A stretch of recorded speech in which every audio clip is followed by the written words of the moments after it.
Good morning, all. Today we discuss about management objectives, its features, steps, benefits and limitations of MBO. ഇന്നത്തെ ക്ലാസ്സിൽ നമ്മൾ discuss ചെയ്യുന്നത് എന്താണ് management by objectives എന്നും അതിൻ്റെ ഫീച്ചേഴ്സും അതിൻ്റെ സ്റ്റെപ്സ്, ബെനിഫിറ്റ്സ് ആൻഡ് ഡിസഡ്വാൻറ്റേജ് ഇത്രയും കാര്യങ്ങളാണ് ഇന്ന് നമ്മൾ ഡിസ്കസ് ചെയ്യുന്നത്. അപ്പോൾ നമുക്ക് നോക്കാം. Management by objectives. ഈ മാനേജ്മെൻറ്റ് ബൈ ഒബ്ജക്റ്റീവ്സ് എന്ന് പറഞ്ഞിട്ടുള്ള ഒരു ടേം അല്ലെങ്കിൽ ഒരു മെത്തേഡാണ് ഇത് management by objectives. MPO is regarded to be one of the major contribution made by Peter F. Drucker to management discipline. Management ഡിസിപ്ലിനിലേക്ക് മേജറായിട്ട് കോൺട്രിബ്യൂട്ട് ചെയ്തിട്ടുള്ളത് ഈ MBO എന്ന് പറയുന്നത് ഒരുപാട് പേര് എന്ത് ചെയ്തിട്ടുണ്ട്, കോൺട്രിബ്യൂട്ട് ചെയ്തിട്ടുണ്ട്. പക്ഷേ മേജറായിട്ട് കോൺട്രിബ്യൂട്ട് ചെയ്തത് ആരാ? പീറ്റർ എഫ് ഡ്രക്കർ എന്ന് പറയുന്ന വ്യക്തിയാണ്. സോ അദ്ദേഹമാണ് എന്ത് ചെയ്തിട്ടുള്ളത്, ഈ മാനേജ്മെൻറ്റ് ബൈ ഒബ്ജക്റ്റീവ്സ് എന്ന ടേം കോയിൻ ചെയ്തിട്ടുള്ളത്. ഈ ടേം ഡെവലപ്പ് ചെയ്തിട്ടുള്ളത് പീറ്റർ എഫ് ഡ്രക്കർ എന്ന് പറഞ്ഞിട്ടുള്ള ഒരു വ്യക്തിയാണ്. It is also known as management by result. Management by ഒബ്ജക്റ്റീവ്സിനെ പറയുന്ന മറ്റൊരു പേരാണ് management by objectives. It is a comprehensive managerial system. എന്താണ് നമുക്ക് മാനേജ്മെൻറ്റ് ബൈ ഒബ്ജക്റ്റീവ്സ് എന്താണെന്ന് നോക്കാം. It's a comprehensive managerial system which integrates many key managerial activities in a systematic manner consciously directed towards the effective and efficient achievement of organizational objectives. ഒരു ഓർഗനൈസേഷനിലെ objectives എഫിഷ്യൻ്റായിട്ടും എഫക്റ്റീവായിട്ടുള്ള രീതിയിൽ achieve ചെയ്യാൻ വേണ്ടിയിട്ട് ആ ഓർഗനൈസേഷനകത്തുള്ള ഒരുപാട് activities ഉണ്ടായിരിക്കും. ആ ഓർഗനൈസേഷനിൽ പല ഡിപ്പാർട്ട്മെൻറ്റ് വൈസ് ആക്ടിവിറ്റീസ് ഉണ്ടായിരിക്കും, പല പേഴ്സൺ വൈസ് ആക്ടിവിറ്റീസ് ഉണ്ടായിരിക്കും, ഓവറോൾ ഒബ്ജക്റ്റീവ്സ് ഉണ്ടായിരിക്കും. എല്ലാ ഒബ്ജക്റ്റീവ്സും കൂടി എന്ത് ചെയ്യുക, മാനേജീരിയൽ ആക്ടിവിറ്റീസും കൂടിയിട്ട് ഒരു സിസ്റ്റമാറ്റിക് മാനറിൽ ഇൻ്റഗ്രേറ്റ് ചെയ്യുന്ന ഒരു മെത്തേഡിനെ പറയുന്ന പേരാണിത് മാനേജ്മെൻറ്റ് ബൈ ഒബ്ജക്റ്റീവ്സ്. അതായത് ഓർഗനൈസേഷനകത്തുള്ള ഗോള് എഫിഷ്യൻറ്റും എഫക്റ്റീവായിട്ടുള്ള രീതിയിൽ അച്ചീവ് ചെയ്യാൻ വേണ്ടിയിട്ട് ഓർഗനൈസേഷനകത്തുള്ള എല്ലാ കീ ആയിട്ടുള്ള മാനേജീരിയൽ ആക്ടിവിറ്റീസിനെയും സിസ്റ്റമാറ്റിക് മാനറിൽ ഇൻ്റഗ്രേറ്റ് ചെയ്യുന്ന ഒരു പ്രോസസ്സ് അല്ലെങ്കിൽ ഒരു മെത്തേഡിനെയാണ് എന്ത് പറയുന്നത്, മാനേജ്മെൻറ്റ് ബൈ ഒബ്ജക്റ്റീവ്സ്. സിമ്പിളായിട്ട് പറഞ്ഞിട്ടുണ്ടെങ്കിൽ ആ ഓർഗനൈസേഷനകത്തുള്ള എല്ലാ മെമ്പേഴ്സും, ഓർഗനൈസേഷനിൽ ഇൻവോൾവ്ഡ് ആയിട്ടുള്ള എല്ലാ മെമ്പേഴ്സും അല്ലെങ്കിൽ എല്ലാ പേഴ്സൺസും ഒരുമിച്ച് ചേർന്നുകൊണ്ട് എന്ത് ചെയ്യുക, ഓർഗനൈസേഷൻ്റെ ഗോൾ അച്ചീവ് ചെയ്യുക. അതിനെയാണ് എന്ത് പറയുന്നത്, മാനേജ്മെൻറ്റ് ബൈ ഒബ്ജക്റ്റീവ്സ് എന്ന് പറയുന്നത്. ഇറ്റ്സ് എ പാർട്ടിസിപ്പേറ്റീവ് മാനേജ്മെൻറ്റ് സ്റ്റൈലാണ്. മാനേജ്മെൻറ്റ് ബൈ ഒബ്ജക്റ്റീവ്സ് എന്ന് പറഞ്ഞിട്ടുള്ളത് പാർട്ടിസിപ്പേറ്റീവ് മാനേജ്മെൻറ്റ് സ്റ്റൈലാണ്. കാരണം എന്താ, ആ ഓർഗനൈസേഷനിനകത്തുള്ള എല്ലാ മെമ്പേഴ്സും എന്ത് ചെയ്യുന്നുണ്ട്, ഈ മാനേജ്മെൻറ്റ് ബൈ ഒബ്ജക്റ്റീവ്സിൽ പാർട്ടിസിപ്പേറ്റ് ചെയ്യുന്നുണ്ട്. It's not an autocratic.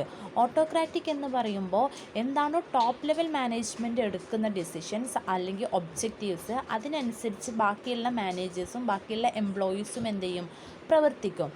അതാണ് ഓട്ടോക്രാറ്റിക്. പക്ഷേ മാനേജ്മെൻറ്റ് ഒബ്ജക്റ്റീവ്സ് എന്ന് പറഞ്ഞിട്ടുണ്ടെങ്കിൽ പാർട്ടിസിപ്പേറ്റീവ് അല്ലെങ്കിൽ ഡെമോക്രാറ്റിക് ആണ്. ആ ഓർഗനൈസേഷനകത്തുള്ള എല്ലാ മെമ്പേഴ്സിനും എന്തുണ്ട്, ആ ഒരു പ്രോസസ്സ് അല്ലെങ്കിൽ ആ ഒരു മെത്തേഡ്സിൽ പാർട്ടിസിപ്പേറ്റ് ചെയ്യാനുള്ള ഒരു അവകാശം ഏതിലുണ്ട്, ഈ മാനേജ്മെൻറ്റ് ബൈ ഒബ്ജക്റ്റീവ്സിൽ ഉണ്ട്. ദെൻ മാനേജ്മെൻറ്റ് ബൈ ഒബ്ജക്റ്റീവ്സിൻ്റെ കീ എലമെൻ്റ് എന്ന് പറയുന്നത് പാർട്ടിസിപ്പേഷൻ, ഇൻറ്റഗ്രേഷൻ ആൻഡ് കണ്ടിന്യൂറ്റി. പാർട്ടിസിപ്പേഷനിൽ പറഞ്ഞ് എന്താ, it involved all members in the organisation. എന്ത് ചെയ്യുന്നുണ്ട്, ആ ഓർഗനൈസേഷനകത്തുള്ള എല്ലാ മെമ്പേഴ്സും ഇൻവോൾവ് ചെയ്യുന്ന ഒരു മെത്തേഡാണ് ഇത് മാനേജ്മെൻറ്റ് ബൈ ഒബ്ജക്റ്റീവ്സ്. എല്ലാ മെമ്പേഴ്സും എന്ത് ചെയ്യുന്നുണ്ട്, പാർട്ടിസിപ്പേറ്റ് ചെയ്യുന്നുണ്ട്. So participation. ദെൻ ഇൻറ്റഗ്രേഷൻ എന്ത് ചെയ്യുന്നുണ്ട്, ഓർഗനൈസേഷൻ്റെ എഫക്റ്റീവ് ഗോള്, ഓർഗനൈസേഷൻ്റെ ഓവറോൾ ഒബ്ജക്റ്റീവ്സ് അച്ചീവ് ചെയ്യാൻ വേണ്ടിയിട്ട് എഫക്റ്റീവായിട്ടുള്ള എഫിഷ്യൻ്റ് ആയിട്ടുള്ള രീതിയിൽ അച്ചീവ് ചെയ്യാൻ വേണ്ടിയിട്ട് ഓർഗനൈസേഷനകത്തുള്ള കീ മാനേജീരിയൽ ആക്ടിവിറ്റീസിനെ നമ്മൾ എന്ത് ചെയ്യുന്നുണ്ട്, ഇൻറ്റഗ്രേറ്റ് ചെയ്യുന്നുണ്ട്. So integration and continuity. എന്ത് ചെയ്യുന്നുണ്ട്, ഈ മാനേജ്മെൻറ്റ് ബൈ ഒബ്ജക്റ്റീവ്സിന് ഒരു കണ്ടിന്യൂറ്റി ഉണ്ട്. കാരണം എന്ത് ചെയ്ത് ഒരു ഗോള് സെറ്റ് ചെയ്ത് ആ ഗോൾ അച്ചീവ് ചെയ്ത് വീണ്ടും ഒരു ഗോൾ സെറ്റ് ചെയ്ത് വീണ്ടും അച്ചീവ് ചെയ്ത് ഇങ്ങനെ എന്ത് ചെയ്യുന്നുണ്ട്, ആ കമ്പനി അല്ലെങ്കിൽ ആ ഓർഗനൈസേഷൻ അതെന്നാണോ വൈൻഡ് അപ്പ് ചെയ്യുന്നത് അതുവരെ എന്ത് ചെയ്യുന്നുണ്ട്, ഈ പ്രോസസ്സ് കണ്ടിന്യൂ ആയിട്ട് പോകുന്നുണ്ട്. ഗോളെ സെറ്റ് ചെയ്യുക, അച്ചീവ് ചെയ്യുക, ഗോൾ സെറ്റ് ചെയ്യുക, അച്ചീവ് ചെയ്യുക. ഈ ഒരു കണ്ടിന്യൂറ്റി എവിടെ ഉണ്ട്, ഈ MBOയിൽ മാനേജ്മെൻറ്റ് ബൈ ഒബ്ജക്റ്റീവ്സിൽ ഉണ്ട്. So the elements of MBO is participation, integration and continuity. That is management by objectives. Management by objectives എന്ന് പറഞ്ഞിട്ടുണ്ടെങ്കിൽ ഓർഗനൈസേഷനകത്തുള്ള എല്ലാ മെമ്പേഴ്സും കൂടി ഒരുമിച്ച് ചേർന്നുകൊണ്ട് ഓർഗനൈസേഷൻ ഗോള് എഫിഷ്യൻറ്റും എഫക്റ്റീവും ആയിട്ടുള്ള രീതിയിൽ അച്ചീവ് ചെയ്യുന്ന മെത്തേഡിനെയാണ് എന്ന് പറയുന്നത് മാനേജ്മെൻറ്റ് ബൈ ഒബ്ജക്റ്റീവ്സ് എന്ന് പറയുന്നത്. ഇനി ഫീച്ചേഴ്സ് ഓഫ് MBOയുടെ ഫീച്ചേഴ്സ് എന്തൊക്കെയാണെന്ന് നോക്കാം. ഒന്നാമത്തത്, it focuses on goals and their achievements. ഈ MBO ഫോക്കസ് ചെയ്യുന്നത് ഏതിലാണ്, ഗോളും അതിൻ്റെ അച്ചീവ്മെൻറ്റ്സിലാണ്.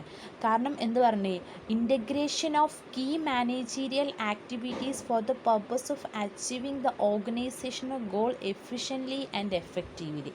എഫിഷ്യൻറ്റും എഫക്റ്റീവും ആയിട്ടുള്ള രീതിയിൽ ഓർഗനൈസേഷണൽ ഗോൾ അച്ചീവ് ചെയ്യാൻ വേണ്ടിയിട്ട് എല്ലാവരും കൂടി ഒരുമിച്ച് പ്രവർത്തിക്കുന്ന ഒരു മെത്തേഡാണ് MBO എന്ന് പറഞ്ഞത്. അപ്പോൾ MBOയിൽ ഫോക്കസ് ചെയ്യുന്നത് ഗോളും അതിൻ്റെ അച്ചീവ്മെൻറ്റ്സുമായിരിക്കും. Then it include long term and short term objectives. MBOയിൽ ലോങ് ടേം ഒബ്ജക്റ്റീവ്സും ഉണ്ട്, ഷോർട്ട് ടേം ഒബ്ജക്റ്റീവ്സ് ഉണ്ട്. കമ്പനിയുടെ അല്ലെങ്കിൽ ഓർഗനൈസേഷൻ്റെ ഓവറോൾ ഒബ്ജക്റ്റീവ്സ് ഉണ്ടായിരിക്കും. ലോങ് ടേമിൽ അച്ചീവ് ചെയ്യാനുള്ള ഒബ്ജക്റ്റീവ്സ് ഉണ്ടായിരിക്കും, ഷോർട്ട് ടേമിൽ അച്ചീവ് ചെയ്യാനുള്ള ഒബ്ജക്റ്റീവ്സും ഇതിലുണ്ടായിരിക്കും, MBOയിൽ ഉണ്ടായിരിക്കും. Then effective participation and involvement by each member is possible. ആ ഒരു MBO എന്ന് പറയുന്ന മെത്തേഡിൽ എല്ലാ മെമ്പേഴ്സിൻ്റെയും, ആ ഓർഗനൈസേഷന് ഇൻവോൾവ്ഡ് ആയിട്ടുള്ള എല്ലാ മെമ്പേഴ്സിൻ്റെയും എഫക്റ്റീവായിട്ടുള്ള പാർട്ടിസിപ്പേഷനും അവരുടെ ഇൻവോൾവ്മെൻറ്റും പോസിബിളായിരിക്കും. ഓരോ മെമ്പേഴ്സിൻ്റെയും എഫക്റ്റീവായിട്ടുള്ള പാർട്ടിസിപ്പേഷനും അവരുടെ ഇൻവോൾവ്മെൻറ്റും ഏതിലുണ്ടായിരിക്കും, MBOയിൽ ഉണ്ടായിരിക്കും. Then it gives emphasis on effective performance. എന്തിലാണ് ഈ MBO എംബസിസ് കൊടുക്കുന്നത്, എഫക്റ്റീവായിട്ടുള്ള പെർഫോമൻസ്. എംപ്ലോയീസിന് സുപ്പീരിയറായിക്കോട്ടെ സബോർഡിനേറ്റ് ആയിക്കോട്ടെ അവരുടെ എഫക്റ്റീവായിട്ടുള്ള പെർഫോമൻസിലാണ് എംബസിസ് കൊടുക്കുന്നത്, MBO. Then it provides guidelines for appropriate system, procedures, delegation of authority, allocation of resources, etc. ആ ഒരു ഓർഗനൈസേഷന് ഏറ്റവും സ്യൂറ്റബിൾ ആയിട്ടുള്ള അല്ലെങ്കിൽ ഏറ്റവും അപ്രോപ്രിയേറ്റ് ആയിട്ടുള്ള systems, procedures, delegation of authority, allocation of resources ഒക്കെ സെലക്ട് ചെയ്യാൻ സഹായിക്കുന്നുണ്ട് MBO. കാരണം എല്ലാവരും കൂടി കൂടി ചേർന്നിട്ടായിരിക്കും പ്രവർത്തിക്കുക. എംപ്ലോയീസ് ആയാലും സബോർഡിനേറ്റ് ആയാലും സുപ്പീരിയർ ആയാലും. അപ്പോൾ അവരുടെ ഓരോതായിട്ടുള്ള അവരുടെ ഡിസിഷൻസും അവരുടെ ഐഡിയാസും കാര്യങ്ങളൊക്കെ കൺസിഡർ ചെയ്തിട്ടായിരിക്കും ഓരോ സിസ്റ്റംസും പ്രൊസീജിയേഴ്സും ഡെലഗേഷൻ ഓഫ് അതോറിറ്റിയും ഒക്കെ ഡിസൈഡ് ചെയ്യുന്നത്. സോ കമ്പനിക്ക് ചെയ്യാൻ പറ്റും, അപ്രോപ്രിയേറ്റ് ആയിട്ടുള്ള സിസ്റ്റംസും പ്രൊസീജിയേഴ്സും മറ്റുള്ള കാര്യങ്ങളൊക്കെ പറ്റും, സെലക്ട് ചെയ്യാൻ പറ്റും. അത് സെലക്ട് ചെയ്യാൻ ആര് ഗൈഡ് ലൈൻ പ്രൊവൈഡ് ചെയ്യുന്നുണ്ട്, MBO പ്രൊവൈഡ് ചെയ്യുന്നുണ്ട്. Then periodic review of performance is essential feature of MBOയുടെ ഏറ്റവും എസെൻഷ്യൽ ആയിട്ടുള്ള ഫീച്ചർ എന്ന് പറയുന്നത് പീരിയോഡിക് റിവ്യൂ ആണ്. കാരണം ഓരോ പെർഫോമൻസ് അച്ചീവ് ചെയ്യുന്നതിനനുസരിച്ച്, ഓരോ പെർഫോമൻസ് പെർഫോം ചെയ്യുന്നതിനനുസരിച്ച് പീരിയോഡിക് ആയിട്ടുള്ള റിവ്യൂസ് കണ്ടക്ട് ചെയ്യുന്നുണ്ട്. സുപ്പീരിയർ സബോർഡിനേറ്റിൻ്റെ പെർഫോമൻസ് മനസ്സിലാക്കാൻ വേണ്ടിയിട്ട് പീരിയോഡിക് ആയിട്ടുള്ള റിവ്യൂസ് കണ്ടക്ട് ചെയ്യുന്നുണ്ട്. അത് കണ്ടെത്തിയതിന് ശേഷം അവരുടെ പെർഫോമൻസ് നോക്കിയിട്ട് എന്തെങ്കിലും ഡീവിയേഷൻസ് ഉണ്ടോ, എന്തെങ്കിലും കറക്റ്റീവായിട്ടുള്ള മെഷേഴ്സ് എടുക്കണം, അവർക്ക് റിവാർഡ് കൊടുക്കണം, പണിഷ്മെൻറ്റ് കൊടുക്കണം എന്നുള്ള കാര്യങ്ങളൊക്കെ ഈ പീരിയോഡിക് റിവ്യൂവിൽ നിന്നും നമുക്ക് മനസ്സിലാക്കാൻ കഴിയും. അപ്പോൾ MBOയുടെ ഇമ്പോർട്ടൻ്റ് ആയിട്ടുള്ള ഒരു ഫീച്ചർ എന്ന് പറയുന്നിട്ടുള്ളത് പീരിയോഡിക് റിവ്യൂ ആണ്. ഇനി better relationship between superior and subordinate. സുപ്പീരിയറും സബോർഡിനേറ്റും തമ്മിൽ എന്ത് ചെയ്യാൻ പറ്റും, ഒരു ബെറ്റർ ആയിട്ടുള്ള റിലേഷൻഷിപ്പ് മെയിൻറ്റെയിൻ ചെയ്യാൻ പറ്റും. കാരണം ഈ രണ്ട് കൂട്ടരും സുപ്പീരിയറും സബോർഡിനേറ്റും ഒരുമിച്ച് ചേർന്നുകൊണ്ടാണ് എന്ത് ചെയ്യുന്നത്, ഓർഗനൈസേഷന് ഗോള് അച്ചീവ് ചെയ്യുന്നത്. അവരുടെ എല്ലാ ഐഡിയാസും അവരുടെ ഓരോരുത്തരുടെ ഐഡിയാസും ഡിസിഷൻസും മറ്റുള്ള കാര്യങ്ങളൊക്കെ കൺസിഡർ ചെയ്തിട്ടാണ് ഓർഗനൈസേഷന് ഗോൾ തന്നെ എന്ത് ചെയ്യുന്നത്, സെറ്റ് ചെയ്യുന്നത്. സോ അവർ തമ്മിൽ നല്ലൊരു റിലേഷൻഷിപ്പും നല്ലൊരു കമ്മ്യൂണിക്കേഷനും നമ്മൾക്ക് ഈ MBOയിൽ മെയിൻറ്റെയിൻ ചെയ്യാൻ കഴിയും. So these are the features of MBO. Focus on goals and their achievements, long term and short term objectives, effective participation and involvement, emphasis on effective performance, guidelines for appropriate system, procedures, allocation of resources, etc., periodic review of performance, better relationship between superior and subordinate. ഇനി നമുക്ക് steps in MBOയിൽ എന്തൊക്കെ steps ഉണ്ട്, അതെങ്ങനെയാണെന്ന് നമുക്ക് പഠിക്കാം. അതിൽ ഒന്നാമത്തെ സ്റ്റെപ്പാണ് setting objectives, 2 developing action plan, 3 conducting periodic review, 4 performance appraisal. Detail ആയിട്ട് നമുക്ക് നോക്കാം. ഒന്നാമത്തത് setting objectives. Define the objectives and purpose of the organisation clearly. ഏതൊരു പ്രോസസ്സിൻ്റെയും ഫസ്റ്റ് ഫങ്ഷൻ എന്ന് പറയുന്നത് എന്താ, ഒബ്ജക്റ്റീവ്സ് സെറ്റ് ചെയ്യുക എന്നുള്ളതായിരിക്കും.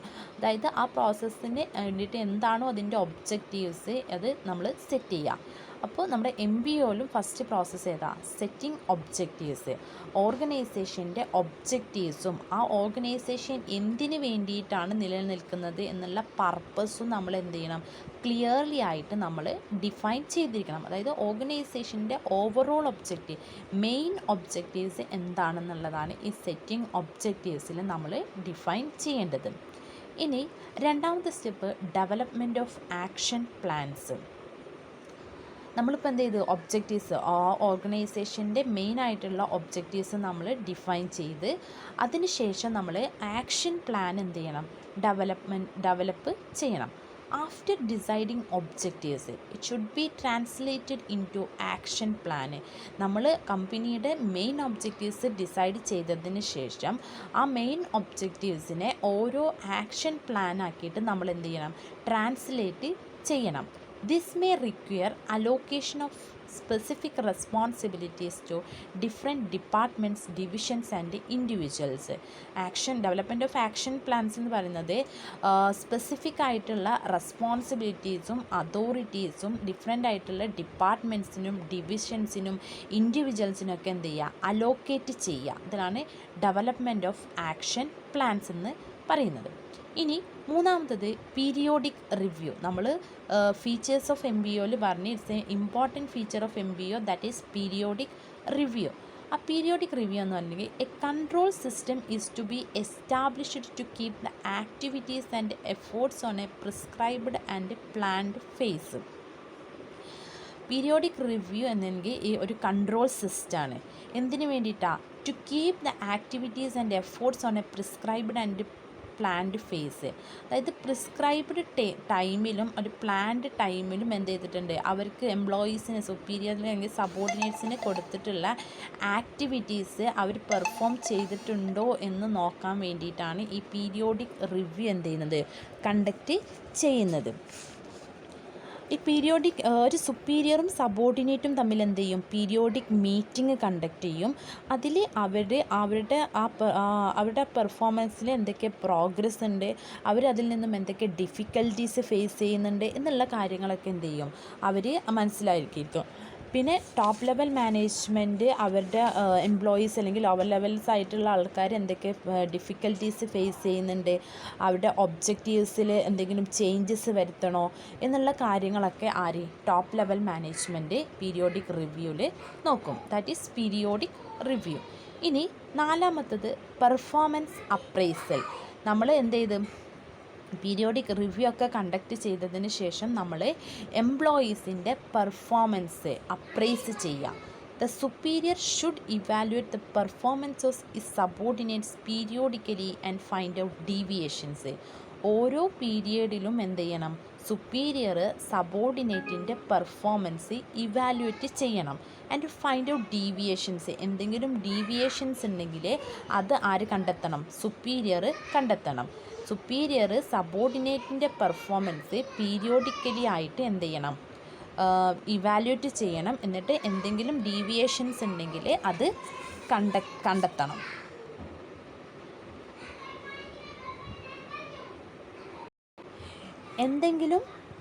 എന്തെങ്കിലും കറക്ഷൻസ് ആവശ്യമായിട്ടുണ്ടെങ്കിൽ അതിനുള്ള കറക്റ്റീവായിട്ടുള്ള മെഷേഴ്സ് അയാൾ എടുത്തിരിക്കണം.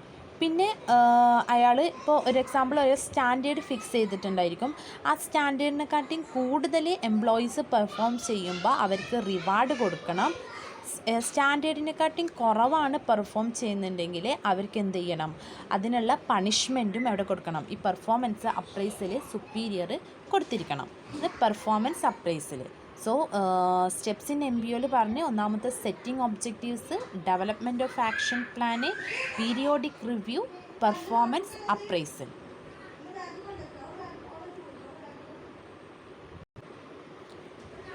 ഇനി നെക്സ്റ്റ് ബെനിഫിറ്റ്സ് ഓഫ് MBOയുടെ ബെനിഫിറ്റ്സ് എന്തൊക്കെയാണ്? Subordinates cooperate and participate in setting goals. ആ ഓർഗനൈസേഷൻ്റെ ഗോൾസ് സെറ്റ് ചെയ്യാൻ വേണ്ടിയിട്ട് സബോർഡിനേറ്റും മറ്റുള്ള സുപ്പീരിയറും എന്ത് ചെയ്യുന്നുണ്ട്? ഒരുപോലെ കോഓപ്പറേറ്റ് ചെയ്തുകൊണ്ടാണ് എന്ത് ചെയ്യുന്നത്? പാർട്ടിസിപ്പേറ്റ് ചെയ്യുന്നത്. സബോർഡിനേറ്റിൻ്റെ ഐഡിയാസും അവരുടെ ഡിസിഷൻസും ഒക്കെ കണക്കിലെടുത്തിട്ടായിരിക്കണം എന്ത് ചെയ്യുക? ഓർഗനൈസേഷണൽ ഗോള് സെറ്റ് ചെയ്യുക. So subordinates cooperate and participate in setting goals. That it encourages motivation. എന്ത് ചെയ്യുന്നുണ്ട്? എംപ്ലോയീസിന് തോന്നും ആ ഓർഗനൈസേഷനിലെ എൻ്റെ ഐഡിയാസും എൻ്റെ ഡിസിഷൻസും കാര്യങ്ങളൊക്കെ എന്ത് ചെയ്യുന്നുണ്ട്? കൺസിഡർ ചെയ്തുകൊണ്ടാണ് ഓർഗനൈസേഷണൽ ഗോള് അച്ചീവ് ചെയ്യുന്നുള്ളതെന്ന് അയാൾക്ക് എന്തെന്ന് തോന്നും. അപ്പോൾ അയാൾ സ്വയം മോട്ടിവേറ്റഡ് ആയിരിക്കും. ഞാനും ഇനി ഓർഗനൈസേഷൻ അവരുടെ നല്ല പെർഫോമൻസ് കാഴ്ചവെക്കണം, നല്ല പ്രൊഡക്റ്റ് പ്രൊഡ്യൂസ് ചെയ്ത് കൊടുക്കണം, നല്ല പ്രോഫിറ്റും ഉണ്ടാക്കി കൊടുക്കണം എന്നുള്ളൊരു മോട്ടിവേഷന് അവരുടെ ഇടയിൽ വരും. So it encourages motivation. Then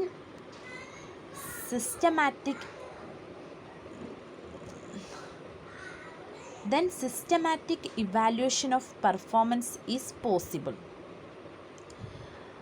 എന്താ പറയുക? അവിടെ നേരത്തെ MBOയിൽ പറഞ്ഞ് ഓരോ മാനേജ്മെൻറ്റിൻ്റെ എല്ലാ കീ മാനേജീരിയൽ ആക്ടിവിറ്റീസും സിസ്റ്റമാറ്റിക് രീതിയിൽ എന്ത് ചെയ്യുന്നുണ്ട്? സിസ്റ്റമാറ്റിക് മാനറിലാക്കിയതിന് ശേഷമായിരിക്കും എന്ത് ചെയ്യുക? ഓർഗനൈസേഷൻ്റെ ഗോൾ അച്ചീവ് ചെയ്യുക. So systematic evaluation of performance is possible. എംപ്ലോയീസിൻ്റെ സിസ്റ്റമാറ്റിക് ആയിട്ടുള്ള ഇവാലുവേഷൻ എന്ത് ചെയ്യുന്നുണ്ട്? പോസിബിളാണ്. കാരണം പീരിയോഡിക് റിവ്യൂ എന്ത് ചെയ്യുന്നുണ്ട്? കണ്ടക്ട് ചെയ്യുന്നുണ്ട്. ഓരോ പീരിയോഡ്സിലും പീരിയോഡിക് റിവ്യൂ കണ്ടക്ട് ചെയ്യുന്നുണ്ട്. സോ അപ്പോൾ അവരുടെ പെർഫോമൻസിൻ്റെ സിസ്റ്റമാറ്റിക് ആയിട്ടുള്ള ഇവാലുവേഷന് പോസിബിളാണ്. Then subordinate get an opportunity to improve their performance. സബോർഡിനേറ്റ്സിന് എന്ത് ചെയ്യുന്നുണ്ട്? ആ ഒരു ഓപ്പർച്യൂണിറ്റി ഇംപ്രൂവ് ചെയ്യാൻ വേണ്ടിയിട്ടുള്ള ഒരു പെർഫോമൻസ് ഇംപ്രൂവ് ചെയ്യാനുള്ള ഒരു ഓപ്പർച്യൂണിറ്റി ആർക്ക് കിട്ടുന്നുണ്ട്?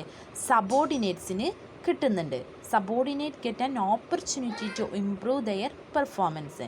Then managers at all levels are involved in setting goals. നമ്മളിപ്പോൾ MBO ഇല്ലാത്തൊരു ഓർഗനൈസേഷൻ ആണെങ്കിൽ അവിടെ ഡിസിഷൻസും ദെൻ ഒബ്ജക്റ്റീവ്സ് ഒക്കെ സെറ്റ് ചെയ്യുക ആരായിരിക്കും? ടോപ്പ് ലെവൽ മാനേജ്മെൻ്റ് ആയിരിക്കും. ടോപ്പ് ലെവൽ മാനേജ്മെൻറ്റ് എന്ത് ഒബ്ജക്റ്റീവ്സ് ആണോ സെറ്റ് ചെയ്തിട്ടുള്ളത്, എന്ത് ഡിസിഷൻസ് ആണോ എടുത്തിട്ടുള്ളത്, അതിനനുസരിച്ച് മറ്റുള്ള ലോവർ ലെവലും മിഡിൽ ലെവലും ബാക്കിയുള്ള ആൾക്കാരൊക്കെ എന്ത് ചെയ്യുക? അതിനനുസരിച്ചിട്ടായിരിക്കും പ്രവർത്തിക്കുക. ബട്ട് MBOയിൽ എല്ലാ മാനേജ്മെൻറ്റും ടോപ്പ് ലെവലായിക്കോട്ടെ, മിഡിൽ ലെവലായിക്കോട്ടെ, ലോവർ ലെവലായിക്കോട്ടെ, എല്ലാ മാനേജ്മെൻറ്റിൻ്റെയും ഇൻവോൾവ്മെൻറ്റ് ഗോൾ സെറ്റ് ചെയ്യുമ്പോൾ എല്ലാ മാനേജ്മെൻറ്റിൻ്റെയും ഇൻവോൾവ്മെൻറ്റ് എവിടെ ഉണ്ട്? MBOയിൽ ഉണ്ട്. ദെൻ ലിമിറ്റേഷൻസ് ഓഫ് MBOൻ്റെ ലിമിറ്റേഷൻസ് എന്തൊക്കെയാണെന്ന് നോക്കാം. ഒന്നാമത്തത് MBO is A time consuming and costly process. MBO എന്ന് പറയുന്നത് ഒരു ടൈം കൺസ്യൂമിങ്ങും കോസ്റ്റ്ലി ആയിട്ടുള്ളയും പ്രോസസ്സാണ്. കാരണം എന്താണെന്ന് വെച്ചാൽ നമ്മളിപ്പോൾ ഒരു ടോപ്പ് ലെവൽ മാനേജ്മെൻറ്റ് മാത്രമാണ് ഡിസിഷൻ എടുക്കുന്നതെങ്കിൽ അത് മാത്രം നോക്കിയാൽ മതി. ബട്ട് ഇൻ കേസ് ഓഫ് MBOയിൽ എല്ലാ പേഴ്സൺസും ഒരുമിച്ച് ചേർന്നുകൊണ്ടാണ്. അപ്പോൾ എല്ലാവരുടെയും ഐഡിയാസും അവരുടെ സജഷൻസും അവരുടെ ഡിസിഷൻസും ഒക്കെ നോക്കിയിട്ടായിരിക്കണം എന്ത് ചെയ്യേണ്ടത്? ഓർഗനൈസേഷണൽ ഗോള് സെറ്റ് ചെയ്യേണ്ടത്. അപ്പോൾ എന്താ? ടൈം കൺസ്യൂമിംഗ് ആണ് and costly process. Then managers failure to teach MBO philosophy. ഈ MBO എന്ന് പറഞ്ഞിട്ടുള്ള ഫിലോസഫി മറ്റുള്ളവർക്ക് അത് പറഞ്ഞു കൊടുക്കാനും അത് എങ്ങനെ ചെയ്യണമെന്ന് പറഞ്ഞു കൊടുക്കാൻ മാനേജ്മെൻറ്റ് ആ കാര്യത്തിൽ ഫെയിലിയറാണ്. അവർക്കത് എങ്ങനെ പറഞ്ഞു കൊടുക്കണം എന്നുള്ള, അവർക്കത് എങ്ങനെ മനസ്സിലാവും എന്നുള്ള അത് മാനേജ്മെൻറ്റിന് അറിയില്ല. അപ്പോൾ managers failure to teach MBO philosophy അവർക്ക് പറഞ്ഞു കൊടുക്കാൻ ആ ഒരു കാര്യത്തിൽ മാനേജ്മെൻറ്റ് ഫെയിലിയറാണ്. ഇനി problems in objective setting. Objective set ചെയ്യുമ്പോഴുള്ള പ്രോബ്ലം എന്ന് പറഞ്ഞിട്ടുണ്ടെങ്കിൽ എല്ലാവരുടെയും അവരുടേതായിട്ടുള്ള ഒബ്ജക്റ്റീവ്സ് നോക്കിയിട്ട് എല്ലാവരുടെയും കൺസിഡർ ചെയ്തുകൊണ്ട് അതിനനുസരിച്ചിട്ടായിരിക്കണം എന്ത് ചെയ്യേണ്ടത്, ഓർഗനൈസേഷനിൽ ഗോള് അച്ചീവ് ചെയ്യേണ്ടത്. സോ എല്ലാവരുടെയും ഇങ്ങനെ കൺസിഡർ ചെയ്ത് വരുമ്പോഴത്തേനും ടൈം കൺസ്യൂമിങ് ആണ്, കോസ്റ്റ്ലി ആണ്. സോ ഒബ്ജക്റ്റീവ് സെറ്റ് ചെയ്യാൻ പ്രോബ്ലംസ് ഉണ്ട്. Then more emphasis on short term objectives. ഈ MBOയിൽ ലോങ് ടേം ഒബ്ജക്റ്റീവ്സിനെക്കാട്ടും കൂടുതൽ എംബസിസ് കൊടുക്കുന്നത് ഷോർട്ട് ടേം ആയിട്ടുള്ള ഒബ്ജക്റ്റീവ്സ് അച്ചീവ് ചെയ്യാൻ വേണ്ടിയിട്ടാണ്. Then danger of inflexibility in the organisation. ഇൻഫ്ലെക്സിബിളാണ്. കാരണം ഇപ്പോൾ നമ്മുടെ ഒരു ഓർഗനൈസേഷനിൽ എന്തെങ്കിലും ഒരു ചേഞ്ച് അഡോപ്റ്റ് ചെയ്യണമെങ്കിൽ, പെട്ടെന്ന് എന്തെങ്കിലും ഒരു ചേഞ്ച് കൊണ്ടുവരുന്നുണ്ടെങ്കിൽ അതിൽ ഇൻവോൾവ്ഡ് ആയിട്ടുള്ള എല്ലാ ആളുകളുടെയും ചോദിച്ച് മനസ്സിലാക്കിയതിന് ശേഷമായിരിക്കണം എന്ത് ചെയ്യേണ്ടത്, ആ ഒരു ചേഞ്ച് ഓർഗനൈസേഷനിൽ കൊണ്ടുവരേണ്ടത്. സോ ഇൻഫ്ലെക്സിബിളാണ്. ഫ്ലെക്സിബിലിറ്റി ഇല്ല, ഇൻഫ്ലെക്സിബിളാണ്. നമുക്ക് ചേഞ്ചസ് പെട്ടെന്ന് ഓർഗനൈസേഷനിൽ കൊണ്ടുവരാൻ പറ്റില്ല.